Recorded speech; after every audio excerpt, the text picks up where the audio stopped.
Hello, and welcome back to 365 Days with mxmtoon. I'm Maia, a singer, songwriter, video maker, Oakland native, and TV lover.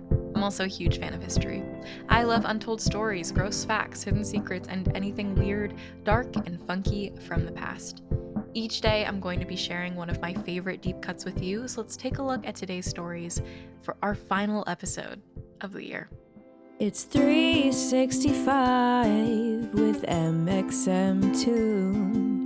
New facts every day, so don't leave too soon. I'm gonna teach you stuff, no it won't be tough. Gonna go a year till you've had enough. It's 365 with mxmtoon.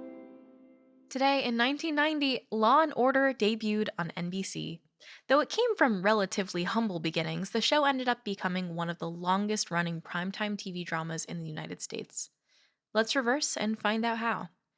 The series is set in New York City. Each episode lasts an hour and relies on a now famous formula.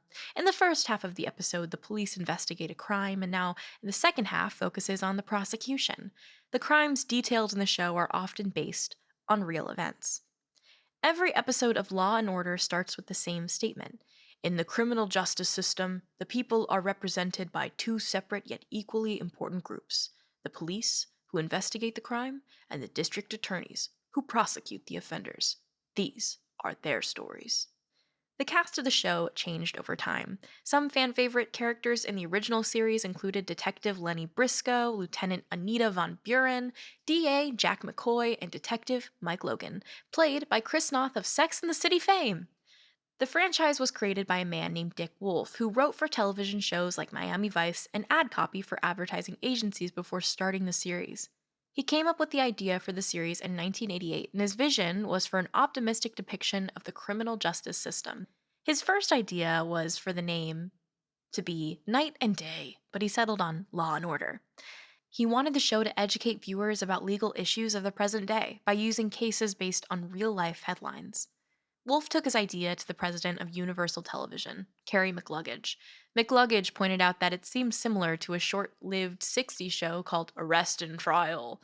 Wolf and McLuggage watched the pilot of that show together and decided that they liked the format of the first half of the show being about the investigation of a crime, while the second was about the legal procedures that follow.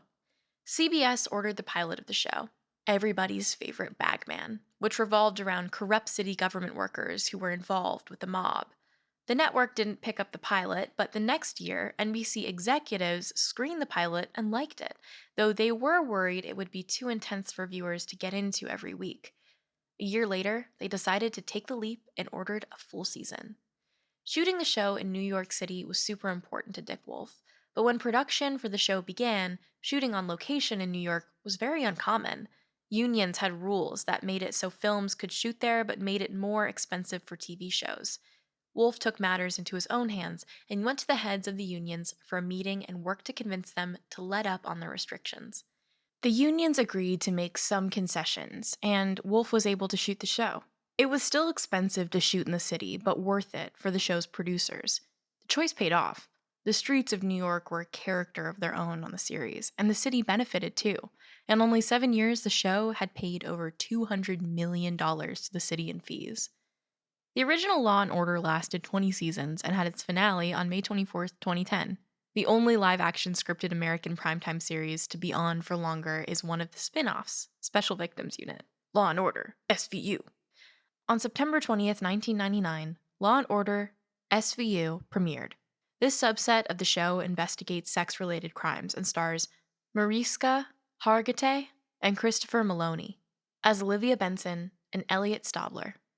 The actors and characters have both become immensely popular in pop culture. Other spin-offs include Law & Order Criminal Intent, Law & Order Trial by Jury, and TK. There have also been movies, video games, and international adaptations of the series. Now, let's talk about music. Today in 2013, the singer, Hozier, released his song Take Me to Church, which was the lead single from his self-titled debut album. He was a struggling musician, writing from his parents' attic in County Wicklow. The music video came out the same month. The song's success led Hozier to a deal with Columbia Records.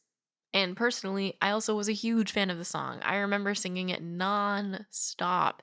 I'm still a massive fan of him, and I cover his music a lot on my own Twitch streams.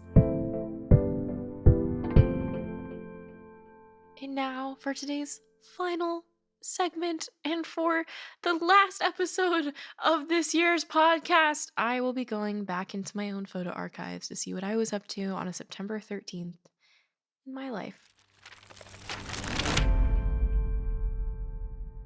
On September 13th, 2019, I was interviewed by Spotify for a little mini documentary on me, mxmtoon.